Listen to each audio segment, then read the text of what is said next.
কোনো বুজুর্গ বলিয়াছেন, রমজান মাসে জুমার রাত্রিগুলোকে বিশেষ গুরুত্ব দান করা উচিত, কেননা জুমার দিন ও উহার রাত্রটি খুবই বরকতময়। হাদিস শরীফে উহার বহু ফজিলত বর্ণিত হইয়াছে, কিন্তু কোনো রেওয়াতে শুধু জুমার রাত্রিকে ইবাদতের জন্য নির্দিষ্ট করার ব্যাপারে নিষিদ্ধতা বর্ণিত আছে। তাই উত্তম হইল উহার সহিত আরো এক দুই রাত্র মিলাইয়া লওয়া। পরিশেষে পাঠকদের খেদমতে আবেদন এই যে, রমজানের বিশেষ সময়গুলোতে আপনারা যখন নিজেদের জন্য দোয়া করিবেন, তখন এই অদম গুনাহগারকে আপনাদের দোয়ায় শামিল করিয়া লইবেন। হইতে পারে পরম দয়ালু মাওলা পাক আপনাদের একলাসপূর্ণ দোয়ার বরকতে আমাকেও আপন সন্তুষ্টি ও মহব্বত দ্বারা আপ্লুত করিবেন।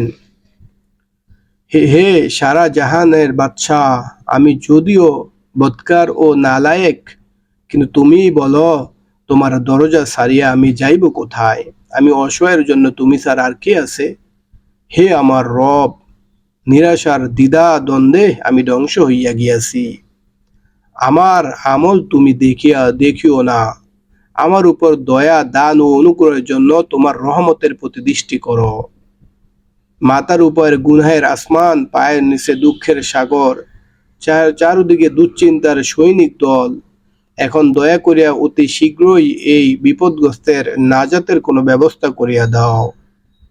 ইবাদতকারীদের জন্য ইবাদতের ভরসা রইয়াছে, এবং জাহিদগণের জন্য জুহুদের ভরসা রইয়াছে। আর আমি হাত পাবিহীন পঙ্গুর লাঠি হইল, শুধু আফসুস। ফকিরি চাই না, আমিরি চাই না, ইবাদত চাই না, ফরেজগারি চাই না, এবং এলেম ও আদবের খায়শও আমার নাই।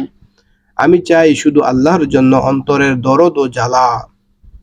বুদ্ধি, জ্ঞান, বিবেচনা আরো অসংখ্য পার্থিব নিয়ামত তুমি আমাকে দিয়াছ। এখন হে পরওয়ারদিগার, তুমি আমাকে ওই নিয়ামত দান করো যা চিরকালের জন্য কাজে আসে। আমি হতভাগ্যের দুরবস্থা সীমা অতিক্রম করিয়া গিয়াছে। হে আল্লাহ, তোমার অসীম দয়া ও মেহেরবানির দোয়ায় সাহায্যের সময় আসিয়া গিয়াছে, আমাকে সাহায্য করো। হে মহান প্রতিদানকারী, যদিও আমি গুনাহগার বান্দা, দোষ ত্রুটিতে পরিপূর্ণ গোলাম, অপরাধ করা আমার দুঃখ সাহস, কিন্তু তোমার নাম গফুর যেমন হই না কেন, আমি তো তোমারই। তুমি আরোগ্য দানকারী, তুমি যাবতীয় সমস্যার সমাধানকারী, তুমি আমার জন্য যথেষ্ট, তুমি আমার রব, তুমি আমার জন্য কতই না উত্তম সাহায্যকারী।